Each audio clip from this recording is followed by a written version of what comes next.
আমাদের দেশে এই খান জাহান আলীর মাজার কিংবা ইয়ারউদ্দিন দরগার আমরা যেমন দান বাক্স দেখেছি, ইউরোপেও ইতালিতে এমন খানিকটা দেখতে পাচ্ছি। এই জায়গাটাতে এসে মানুষ তার মানে ইচ্ছে মতো কয়েন ফেলে যায়।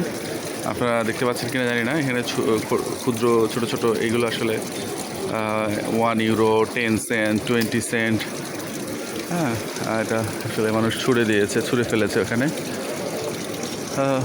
এটা কাইন্ড অফ কী বলা যায়, মানে মনোবাসনাপূর্ণ, but exactly I don't know, but মানুষ আসলে এখানে ছুঁড়ে মারে, এখানে কয়েনটা এখানে ফেলে যায়, দান করে বলা যায়।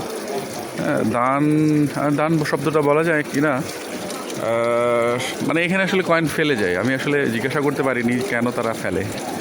By the way, thank you.